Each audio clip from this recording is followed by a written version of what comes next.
Hey everyone, Mitchell Gould here, and in today's video, I'm going to go over 8 common mistakes to avoid with LinkedIn ads. So let's jump right into it. I'm going to go through them quickly here, and then I'll go into each one and show you where you can make the adjustment within LinkedIn ads. So first off, you want to make sure your audience network is turned off, and you want to make sure audience expansion is turned off. When you're setting up your audiences, you want to make sure you're using the and statement and properly narrowing down your audiences. And then you want to make sure retargeting is set up in your campaigns, especially website visitor retargeting campaigns. Get that set up as soon as possible because it's not retroactive. So once you set up the audience, it'll start to collect users. And if you wait too long, you could miss out on some opportunities to retarget specific users. I like to always start off with manual bidding, so I prefer using manual bidding over max delivery to start that way, and you can always test other bid strategies after that.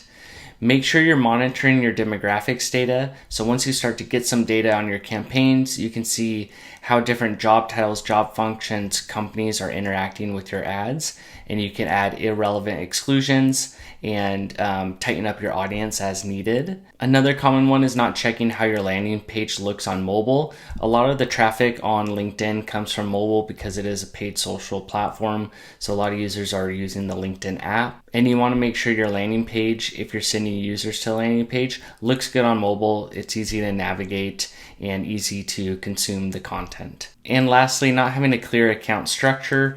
So sometimes what I see is users put all the campaigns into one campaign group.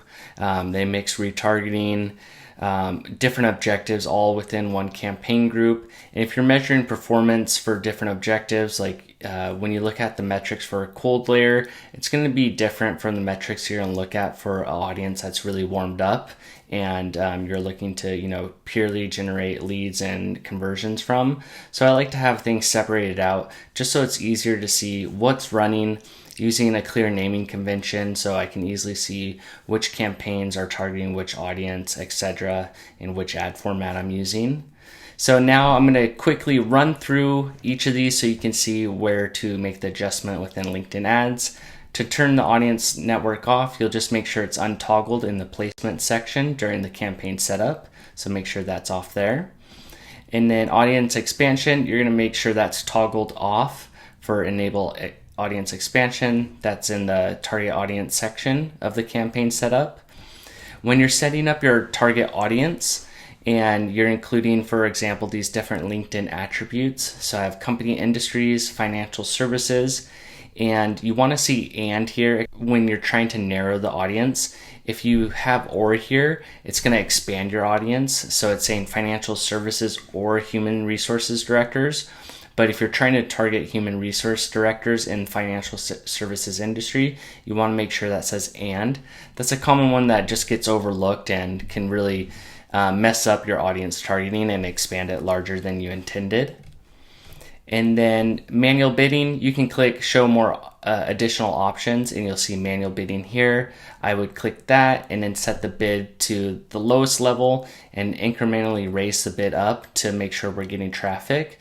But a lot of times, especially if you're doing the website visits objective and trying to get people to visit your website, that has lower cost per clicks than max delivery. And not monitoring your demographics data and excluding irrelevant attributes. So once you have a campaign running, you can click on the campaign, the ad, and or the campaign group, and you can click demographics. And then you can filter on job function, job titles, company, and a lot of the other different attributes of users.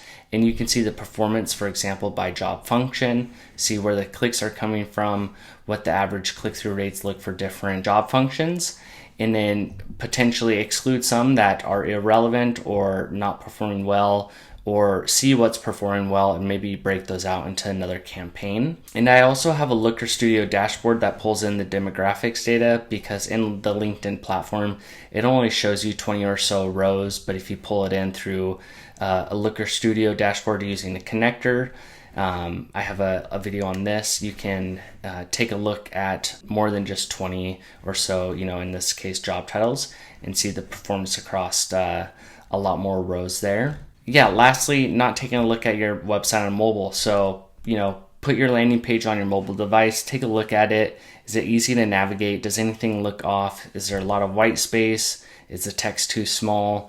Just make sure it's a good practice to, go through the whole funnel, the whole flow of your landing page and make sure everything looks good. So I just wanted to share those common things here, and there's definitely more, and I'll make a video in the future with more things to check and to monitor. But if you have any questions on that, please put them in the comment section. I'd be happy to help you out there, and thanks for watching and have a great day.